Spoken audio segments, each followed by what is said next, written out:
Mummy, when I grow up, I want to join the military. Whatever makes you happy, my baby. She was someone's daughter before she was ever a soldier. Before the uniform, before the rank, before the deployments and the medals and the commendations that would later line the walls of a house she barely had time to visit. Before all of that, she was just a little girl who used to fall asleep on her mother's lap while the television played softly in the background, in a small house in Georgia, where the nights were warm and the roses in the backyard bloomed every spring without fail. That little girl grew up believing that the people you love are the people who love you back. That friendship is sacred. That loyalty, once given, is permanent. She grew up believing that the world, for all its hardness, had a kind of moral order to it. That good people were protected by goodness itself. She was wrong, and the lesson that corrected her would cost her everything. Her name was Maya Cole. Sergeant Maya Cole, United States Army. Decorated. Disciplined. The kind of soldier her commanding officers described in evaluation reports with words like exceptional, composed, and mission-focused. The kind of woman who could be dropped into the middle of chaos and not only survive it, but organize it, direct it, turn it into something manageable. The kind of person who, when everything around her was collapsing, became more still, more focused, more precise. Her unit had a word for the expression she wore in those moments. They called it the zero. A face completely stripped of emotion. Not because she felt nothing, but because she had learned, at a very young age, to put feelings somewhere else and deal with the problem in front of her first. But there was one phone call that even Maya Cole could not receive with the zero. One piece of news that got through every layer of training, every wall she had ever built, and hit her somewhere so deep and so fundamental that for a few seconds, she forgot she was a soldier entirely. She was just a daughter. A daughter who had just been told that her mother was gone, and that she was never coming back. What followed was not just grief. It was not just the ordinary, devastating, incomprehensible loss that every person who has ever loved someone eventually faces. What followed was something far more complicated, far more painful, and ultimately far more dangerous. Because the deeper Maya looked into her mother's death, the more she began to understand that what had been handed to her as a tragedy was actually something else entirely. Something that had been planned, executed, and covered up by the one person on earth her mother had trusted most completely. Her best friend of 20 years. Stay with me, because this story is going to go places you will not expect. And by the time we reach the end, you're going to find yourself asking a question that has no comfortable answer. The question of how well any of us truly know the people we let closest to our hearts. Before we go any further, let us know in the comments where you are watching from. We would love to hear from you. And if you are new here, please hit that subscribe button right now so you never miss any of our upcoming videos. Stories like this one are exactly why this channel exists. Now, let us go back to the beginning. Sandra Cole was born in 1961 in a small town just outside of Savannah, Georgia. She was the second of 4 children raised by a Baptist preacher father and a schoolteacher mother, in a household where discipline and warmth existed in equal measure. People who grew up around Sandra describe her the same way, regardless of how long ago they knew her or how much time had passed between then and when they were asked to remember. They say she was the kind of person who made a room feel different when she walked into it. Not louder, not more exciting, necessarily. Just warmer, safer, like someone had turned a light on somewhere that you hadn't noticed was off. She had that quality that is genuinely rare in human beings, the ability to make other people feel seen without even trying, without performing it. It was simply who she was. She married young, at 23, a man named Robert Cole who worked as an electrician and coached youth basketball on weekends. By all accounts, it was a good marriage. Not a perfect one, because perfect marriages exist only in the stories we tell at funerals, but a real one. A warm one. The kind built on mutual respect and shared laughter and the knowledge that the person across the breakfast table from you is genuinely on your side. They had one child together, a daughter, Maya, born in 1989, during a summer so hot that Sandra would later joke she had sweated her way through every single hour of labor and arrived at the other side, holding the most beautiful thing she had ever seen in her life. Robert Cole died of a sudden heart attack in 1998. Maya was 9 years old. Sandra was 37. And just like that, the family of 3 became a family of 2, navigating a world that had just shifted completely beneath their feet. Sandra did not collapse. She did not disappear into herself or let the grief swallow her whole, though by every account, she had every reason to. She got up. She went to work. She held her daughter's hand at the funeral and told her, in a voice that did not shake, that they were going to be okay, that they had each other, and that her father would be watching them both, making sure they got it right. She raised Maya alone for the next 11 years, working as a fifth-grade teacher at the local elementary school, a job she held for over 2 decades, and one that her former students still speak about with the kind of specific, detailed gratitude that tells you it wasn't just a job to her. She knew every child's name on the first day. She stayed late on Tuesdays to help the ones who were struggling with reading. She wrote letters of recommendation for students she had taught 10 years earlier when they were applying for college. She grew roses in her backyard with a devotion that people who didn't know her well sometimes found almost comical, but which those who did know her understood as the expression it truly was. Care, attention, the belief that things worth having were worth tending. And through all of it, through the grief and the single motherhood and the long years of doing everything alone, she had one constant. One person outside of Maya who never left. One friendship that had survived 2 decades of life's most relentless tests and come out the other side stronger each time, or so it appeared. Her name was Diane Weber, and Sandra Cole loved her like a sister. They had met in 2001 at a choir rehearsal at Mount Calvary Baptist Church. Diane had just moved to the area after a divorce, and she had shown up at that rehearsal the way people show up at new churches in new towns when they are trying to find their footing again. Tentatively, hopefully, carrying the particular vulnerability of someone who has recently had their life rearranged and is not yet sure where any of the pieces go now. Sandra had noticed her standing near the back, unsure of where to sit, and had done the thing that was most natural to her. She had walked over, introduced herself, and asked if Diane wanted to sit together. That was it. That was the whole beginning of a 20-year friendship that would eventually end in a federal courtroom, with one of them in handcuffs and the other in dress uniform, sitting very still in the front row. Diane Weber was, in those early years, genuinely warm. Funny in a dry, quick way that Sandra loved. Generous with her time, attentive in the way good friends are, the kind of person who remembered the things you mentioned once in passing and brought them up weeks later to ask how they went. She and Sandra became inseparable in the way that certain friendships do when they form during difficult periods of life. There is a particular intensity to those bonds, a depth that comes from being seen at your most undone, your most uncertain, and chosen anyway. Sandra had been chosen. Diane had been chosen. And for a long time, that choosing felt like more than enough. But here is the thing about long friendships. The longer they go, the more they accumulate. Not just the good things, the celebrations and the inside jokes and the shared history. They accumulate the other things too. The quiet comparisons. The moments of envy that come and go so quickly you almost convince yourself they didn't happen. The slow, barely perceptible awareness that your life and your friend's life have taken different shapes. And that sometimes, standing next to someone else's happiness can make your own pain feel louder than it would have felt standing alone. Diane Weber had been carrying a particular kind of pain for a very long time, and almost nobody knew it, because Diane was skilled, in the way that certain people are, at presenting a version of herself that showed you exactly what she wanted you to see. She was skilled at warmth, skilled at performance, skilled at standing at someone else's graveside and weeping in a way that made everyone around her reach out to comfort her, rather than look at her too closely. And she had been standing next to Sandra Cole's life for 20 years, watching every beautiful thing in it with a smile that, if you had known where to look, contained something else entirely running underneath it. Something patient, something that had been waiting, for a very long time, for the right moment to act. Maya Cole enlisted in the United States Army in 2009 at 20 years old. Her mother drove her to the recruitment office. They sat in the parking lot for 20 minutes before Maya got out of the car, and Sandra held her daughter's face in both hands and told her she was the bravest person she had ever known.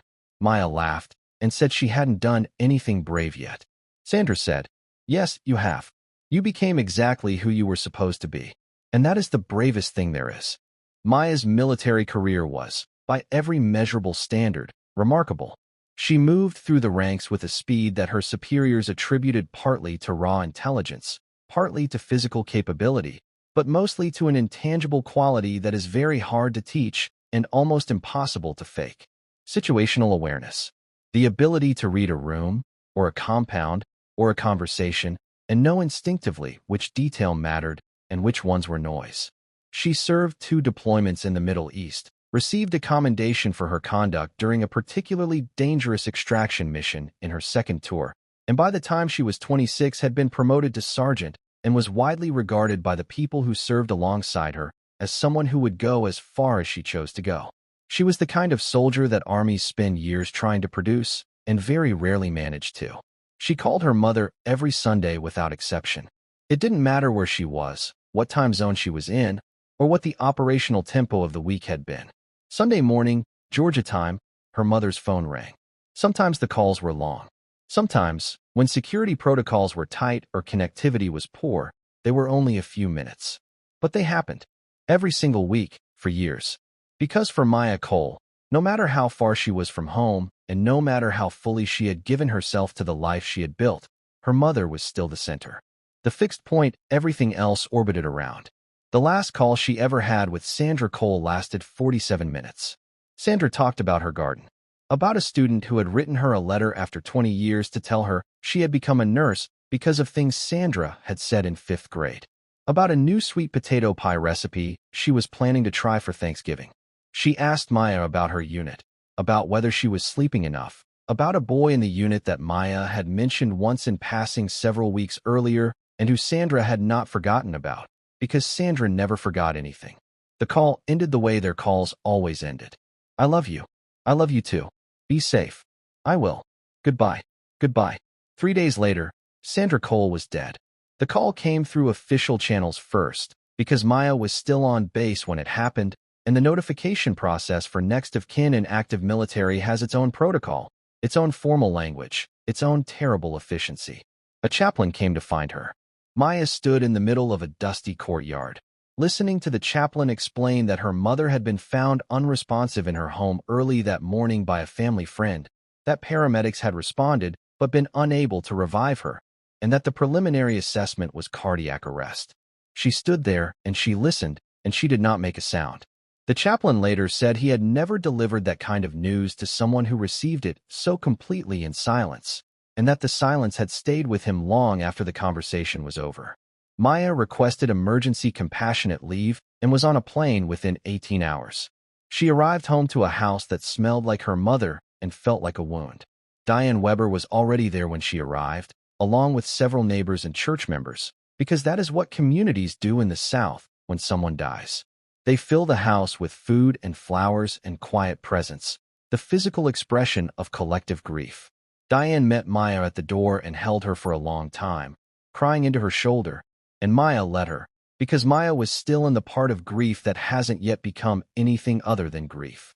She was just a daughter. She was just devastated. The funeral was held 4 days later on a Thursday morning with a low gray sky that threatened rain but never quite delivered it.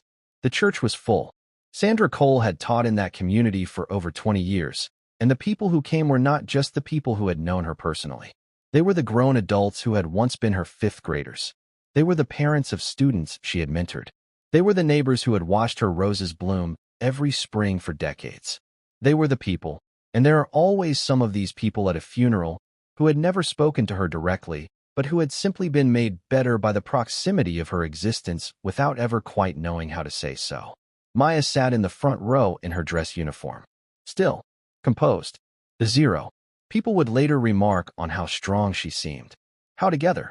How remarkable her composure was in the face of such a sudden, unexpected loss. What they did not know, and what Maya herself could not yet fully articulate, was that the composure was not really about strength. It was about something else. Something that had started as a feeling on the plane ride home. A small, persistent, almost subconscious pulling at the edge of her attention. The way a thread at the hem of a uniform catches on something and pulls just slightly, not enough to unravel anything yet, but enough that you can feel it. Something was pulling. She didn't know what it was yet. She just knew it was there. The death had been ruled natural causes within 72 hours of Sandra's body being found. The medical examiner had noted cardiac arrest, consistent with Sandra's documented history of a mild heart condition that she had been managing with medication for the past several years. There was no sign of forced entry. No sign of struggle. The house was in perfect order.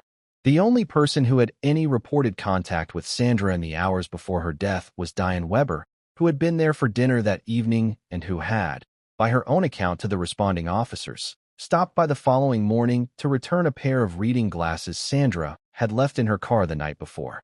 She had let herself in with the spare key Sandra had given her years ago, called out Sandra's name, received no answer, walked to the bedroom, and found her unresponsive in bed. She had called 911 immediately. The call was recorded and later reviewed. Diane sounded, on that recording, absolutely destroyed. The case was not opened. There was, in the eyes of the local authorities, nothing to open. A 62-year-old woman with a known heart condition had died in her sleep after a quiet evening at home with a close friend. It was sad. It was sudden, but it was not suspicious. The paperwork was filed, the case was closed, and Sandra Cole's death became a statistic. A natural causes fatality in a county that had many of them every year, recorded and processed and moved past with the particular efficiency of systems that have long since learned not to linger. Maya lingered. She spent the first week home doing what the circumstances required. Handling paperwork, meeting with Sandra's attorney about the will, which was modest and uncomplicated, accepting casseroles from neighbors, writing thank you notes, going through her mother's closets with the careful, agonizing deliberateness of someone who understands that every item they touch was last touched by someone who no longer exists. She did all of it. She was present for all of it. But even through those days, the pulling was still there. Small, persistent, growing. It happened on a Tuesday afternoon, 8 days after the funeral. Maya was alone in the house, going through a drawer in her mother's desk, the kind of desk drawer that every person has, the one that becomes a kind of archaeological record of a life, filled with things that were kept not necessarily because they were important, but because they were never quite thrown away. Old birthday cards, a few photographs, a church bulletin from 2014, a grocery list in her mother's handwriting that hit Maya so unexpectedly hard she had to put it down and press her hands flat on the desk and breathe for a moment. And then, underneath a small stack of old utility bills, a letter, folded once, written by hand, from Sandra to a woman named Patricia, who had been one of Sandra's closest friends from her church's women's circle before Patricia had moved to North Carolina 2 years earlier. Maya read the letter, and she read it again, and then she sat down slowly in her mother's desk chair and read it one more time, because the first 2 times she had read it, she had been hoping she was wrong about what it meant. The letter was dated 4 months before Sandra's death. In it, Sandra described a conversation she had recently had with Diane that had left her feeling, in her own words, shaken and unsettled in a way she couldn't fully explain. She wrote that Diane had found out about the inheritance, a sum of money and a property in coastal South Carolina that had been left to Sandra by a distant great-uncle on her father's side, a man named Harold who had died, without children, and had designated Sandra as his sole beneficiary in a will that had taken nearly 2 years to work its way through probate. The inheritance wasn't enormous by some standards, but in the context of Sandra's life and Diane's life, it was significant. The property alone was valued at close to $400,000. The liquid assets totaled another $60,000. Sandra wrote that when she had told Diane about it, expecting joy on her behalf, she had instead been met with something she couldn't quite describe. A coldness, a flatness behind the eyes, and then, after a moment, a smile that Sandra described as looking like a smile the way a door that opens in the wrong direction looks like a door. Technically correct, but something off about it. Sandra wrote that she had dismissed the feeling at the time, told herself she was imagining things, that Diane was probably just surprised and needed time to process it. But the feeling had not gone away, and in the weeks since, she had noticed small things.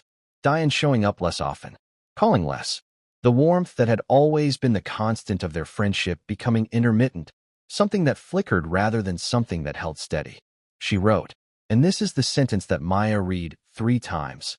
I don't know what has changed between us, Patricia, but I feel it. And I don't know whether to name it or pretend I don't see it. I don't want to lose her, but I also can't quite shake the feeling that something in her has shifted. And not towards me. Maya sat with that letter for a long time. Then she picked up her phone and started making calls. What she discovered over the following weeks working quietly and methodically in the way her military training had taught her to approach any intelligence-gathering operation, was a portrait of Diane Weber's life that the public version of Diane had been carefully constructed to hide. The business Diane had started in 2015, a small event planning company, had folded in 2019 with debts that her closest friends were entirely unaware of. The second divorce, finalized in 2018, had resulted in a financial settlement that had left Diane with substantially less than people assumed. The house she lived in, which she owned in a neighborhood that telegraphed comfort and stability, was mortgaged to a degree that made her actual financial position precarious in ways that were not visible from the outside.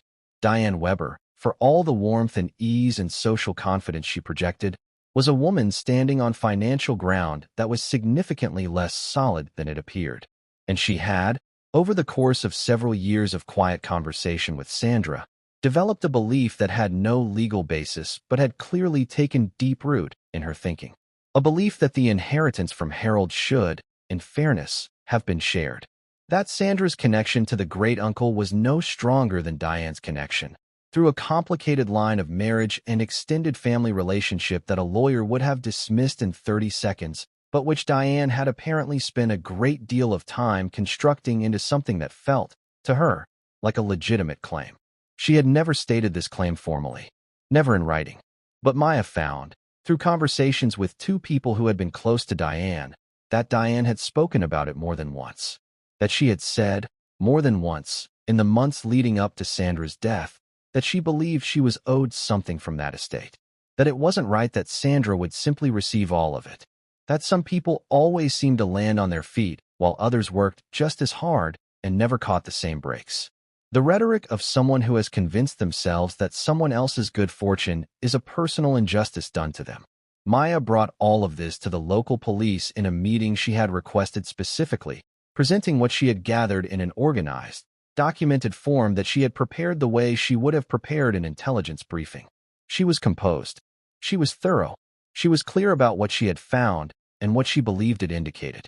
The detective who met with her was not dismissive, but he was also not moved. He acknowledged that what Maya was describing was interesting background information. He acknowledged that the timing of Diane's changed behavior relative to the inheritance news was worth noting. And then he told her, not unkindly, that interesting background information and a letter describing a social chill between two friends did not constitute grounds to reopen a case that had been officially closed as a natural death, particularly in the absence of any physical evidence of foul play. He told her that grief was powerful and that it was entirely natural for a person who had lost someone suddenly to look for reasons and explanations beyond the medical record. He told her to take care of herself. Maya thanked him for his time. She drove home. She sat in her mother's kitchen for a long while, looking at the garden through the window, at the roses that were beginning to show the first signs of autumn at their edges, and she made a decision. If the official channels were closed to her, she would build the evidence herself. She would approach this the way she approached every mission where the intelligence available was incomplete. She would go back to the source. She would look harder. She would find what had been missed. She had been trained for exactly this. To work in conditions where the information was incomplete, where the resources were limited, where the official structure offered no support, and where the only thing standing between a mission's success and failure was the discipline and precision of the person carrying it out. She had been trained to function in the dark, and she was willing to function in the dark for as long as it took. What happened next took 3 months.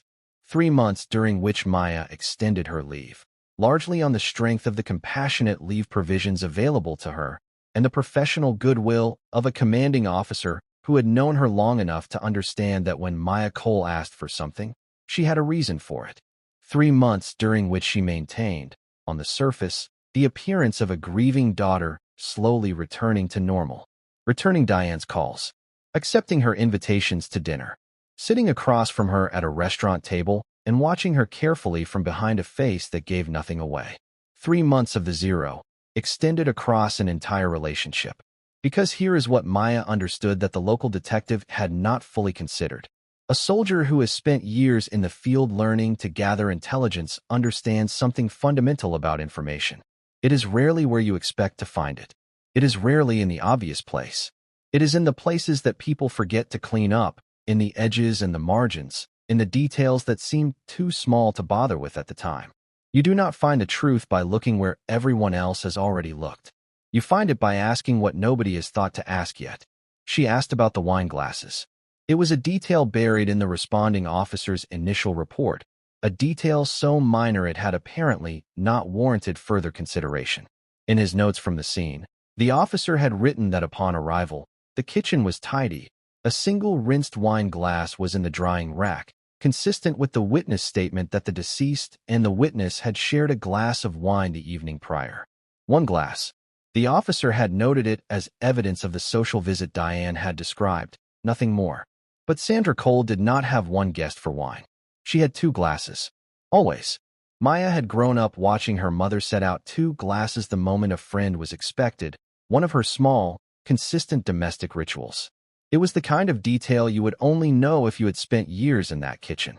And the fact that there was only 1 glass in the drying rack, the fact that Diane had apparently washed up before calling 911, the fact that 1 glass was accounted for and 1 glass was not, that detail caught in Maya's mind like a hook and would not release.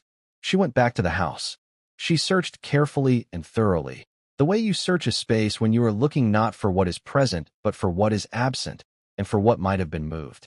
It was in the back of a high cabinet, behind a row of her mother's preserved jams, that she found it. A wine glass, unwashed, placed there as though set aside or overlooked, in a spot that someone unfamiliar with the kitchen's layout might have chosen if they were moving quickly and needed to get something out of sight without taking it out of the house entirely.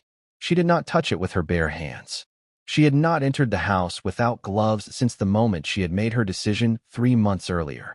She photographed it, documented its location in the cabinet, and then she made a call to a contact she had made through her military network, a former Army forensic specialist who had transitioned into private sector work and who owed Maya a favor that had been outstanding for 2 years and that Maya was now ready to collect.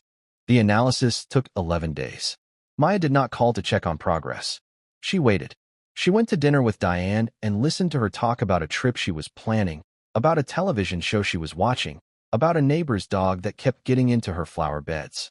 She watched Diane's face and she felt, for the first time in 3 months, the cold, clarifying sensation of someone who knows they are close. Not because of anything Diane said or did specifically, but because of the particular quality of ease that Diane was projecting. The ease of someone who believes the danger has passed. The ease of someone who has gotten away with something and has now settled back into the comfortable assumption that the world has moved on and the question is closed. The analysis confirmed the presence of a sedative compound in the residue of the glass. A compound that, in the quantity detectable even from residue alone, indicated a dose that the forensic specialist described, in his written summary, as consistent with a deliberate and meaningful administration rather than any accidental contamination. In a person of Sandra Cole's age, weight, and documented cardiac condition, a dose of that compound introduced into a glass of wine on an ordinary evening would have been, with a reasonable degree of medical certainty, sufficient to induce the kind of cardiac event that had killed her. It would not have left the kind of traces that a standard toxicology screen, of the type performed in a routine natural death assessment, would necessarily catch, particularly if the screen was not specifically directed to look for it, which, in a case ruled natural causes within 72 hours, it had not been. Maya read the report. She read it twice. She set it down. She sat for a moment with her hands flat on the table, the way she had sat months ago in her mother's kitchen with the grocery list, except that this time the stillness was not grief. It was something else, something much colder and much more focused. She picked up her phone and called a contact at the federal level, a name she had been given by her commanding officer 3 months earlier, during a conversation in which Maya had laid out, with characteristic precision, exactly what she believed had happened and exactly what she was going to do about it regardless of whether the official system supported her or not. Her commanding officer had listened, had sat with it, and then had said, quietly, that if Maya ever got to the point where she had something harder than a letter and a conversation and a hunch, there was a name she might want to call. She had that something now. The federal investigation that followed moved with a speed that the local police's initial reluctance had suggested was impossible. Maya's documentation, the letter, The financial research on Diane, the forensic analysis, the timeline she had constructed across 3 months of quiet, methodical intelligence work provided the federal investigators with a foundation that was not speculative. It was built. It had structure. It pointed in a direction that, once pointed, did not waver. Additional forensic work was authorized. Sandra Cole's official cause of death was formally contested and a secondary examination requested. The results supported, with a stronger degree of certainty than even Maya's private analysis had managed, that the cardiac event that killed Sandra Cole had been artificially induced. Diane Weber was contacted by federal investigators on a Wednesday morning in what appeared to her, initially, to be a routine conversation about her knowledge of Sandra's final hours. She arrived at that conversation composed and cooperative, in the manner of someone who had had many months to settle into the role she had been playing and had grown confident in her performance of it. She sat down across from the investigators with the particular ease of a person who believes they are managing a situation they understand. She was warm. She was forthcoming. She expressed, with practiced fluency, the grief of a woman who had lost her dearest friend. The investigators let her talk. They had been thoroughly briefed by Maya. They knew the specific threads. They knew which questions had answers that Diane could not get right if she was lying, because the truth about those details was already established. They asked about the wine glasses. Diane said they had each had one glass. They asked about the cabinet where the second glass had been found, describing its location in specific terms that made clear they knew exactly where it was. Something shifted in Diane's face. Small, almost imperceptible, but the investigators were watching for exactly that. They asked about the sedative. They named the compound. They stated the dose range, and they stated, plainly, what that dose range would do to a woman of Sandra's age and condition. And they watched Diane Weber sit across from them and work through, in real time, the calculation of what she could still plausibly deny and what she could not. They watched her perform 2 or 3 more attempts at composure. They watched each attempt fail slightly more completely than the last. And then they watched something give way. The confession was quiet. Administratively and emotionally, it was among the least dramatic moments in a story that had contained many dramatic ones. Diane Weber did not break down. She did not rage. She did not perform remorse in the theatrical way that confessions are sometimes performed when a person is hoping the performance will be taken into account. She simply, in a voice almost entirely emptied of affect, confirmed it. She said she had obtained the sedative several weeks before Sandra's death through a contact she declined to name at that point in the interview. She said she had added it to Sandra's wine glass during their dinner. She said she had waited until Sandra showed signs of drowsiness, said goodnight, left the house, and driven home. She had returned the following morning, with the spare key she had held for years and had never been asked to return, to discover the outcome she had already known she would find. She had washed her glass. She had missed the second one. She had called 911. She had wept at the funeral. She had held Maya's hand. She said she had felt, at the time, that it was the only option available to her. When asked what she meant by that, she was silent for a long moment. Then she said that Sandra had everything. That Sandra had always had everything. That Sandra had never once had to struggle the way Diane had struggled, and yet people looked at Sandra the way they should have looked at Diane. And now Sandra was going to receive $460,000 that Diane needed, and that she, in some way she could not entirely articulate to the investigators, but clearly believed with complete sincerity, deserved. She said she had not planned it as a murder, that she had told herself, in the weeks of planning it, that it was simply a solution, a correction. When she was asked whether she felt remorse, she paused again. Then she said yes. Then she said she was sorry. And then she said nothing more. Maya Cole was not in the room when Diane confessed. She had not been part of the federal investigation in any official capacity, because she had been careful throughout to understand the boundary between gathering information and interfering with a process that needed to be conducted independently to be useful. She had provided everything she had, and then she had stepped back. She had trusted the system to do what the system, when properly equipped and properly directed, was capable of doing. And the system had done it. She was in the courtroom for the trial. She attended every day, in civilian clothes, and she sat in the second row behind the prosecution and she watched. The trial lasted 9 days. The evidence was substantial. Diane Weber entered a guilty plea on the 7th day, sparing the jury a full deliberation, but not sparing anyone in that courtroom the weight of the moment. The judge accepted the plea. The sentencing hearing was held 6 weeks later. Diane Weber was sentenced to 23 years in federal prison for the second-degree murder of Sandra Cole. She was 58 years old at the time of sentencing. She will be in her 80s before she is eligible for release. Maya sat in the front row for the sentencing, in her dress uniform. She sat the way she always sat in difficult situations. Still, composed. The zero. When the judge read the sentence, she did not react visibly. She did not exhale loudly. She did not pump her fist or allow any expression to cross her face that the room could read. She sat until the proceedings were concluded. And then, slowly, she stood. And for just a moment, before she straightened to her full height and turned toward the door, she closed her eyes. Nobody who was there has been able to say with certainty what was in those few seconds of closed eyes.